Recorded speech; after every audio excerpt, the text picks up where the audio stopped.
Greetings, world of the internet. My name is Chris, and this is my show.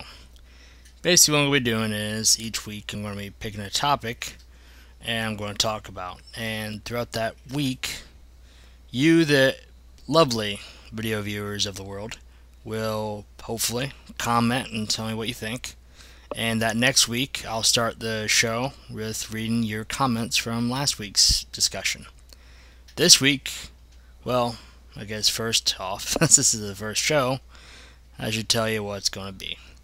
It's going to be a sports show, and we talk about various topics in sports, either current events or just topics that I feel are important and need to be talked about. And that's pretty much it. To tell you a little about me, I have had no journalism experience whatsoever. I have had no training whatsoever. It's just me going off what I see, what I hear, what I learn from watching the pros on the various sports channels that I won't name. But that's how I gain my knowledge. So, if I suck, please let me know. If you like my stuff, let me know that as well. I'm always up for constructive criticism. If you think my stuff stinks, tell me why. Don't just say, hey, you suck, because it's not really going to give me a good representation why. If I suck, why do I suck? So, with that put aside, welcome to Let's Talk About Sports. This week, I'm going to talk about quarterbacks transition from college to the pros.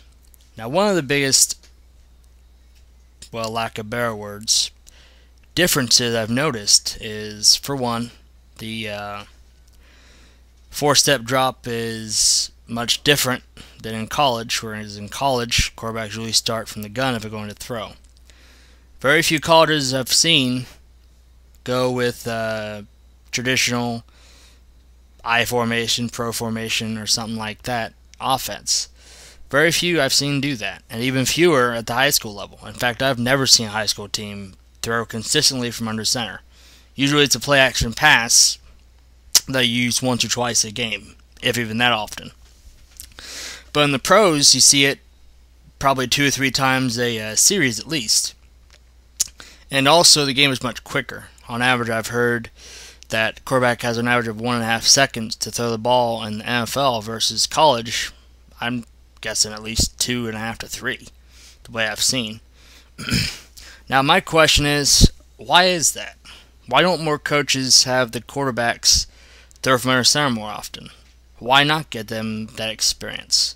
Is it the offensive line is not strong enough? The defense is blitzing too much? I mean, are they just too evenly matched? Are the defense and the offensive lines too evenly matched to do that? I mean, maybe someone can give me some input on why that is, because there's only a couple quarterbacks I've seen so far this year that has made that transition smoothly.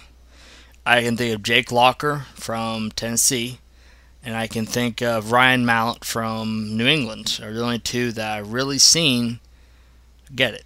And Jake Locker, of course, played for Washington. Great career he had.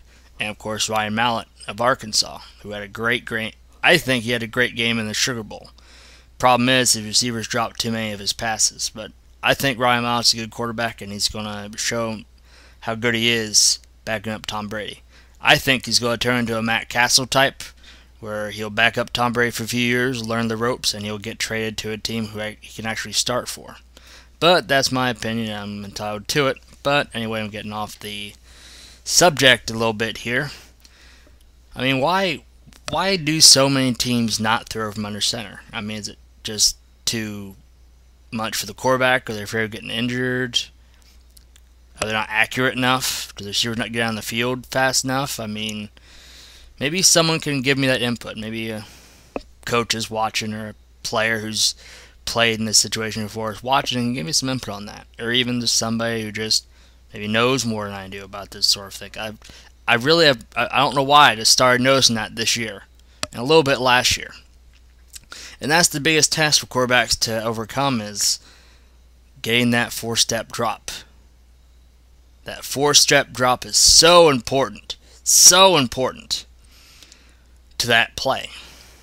And it's stupid because it's so basic, but it's necessary at the same time. And it's funny to talk about that, but it's true. It's a necessary. It's just a necessary FOMO you have to have an NFL quarterback these days. The game is so fast. The defense is so quick off that line. It's insane. I think Mount has some preparation because of the conference he played in. I mean, SEC has such fast defensive linemen that it's kind of, I wouldn't say it's like the NFL, but it's as close as you can get at the college level, I think, to NFL speed, as far as the speed of the game, the pace of the game.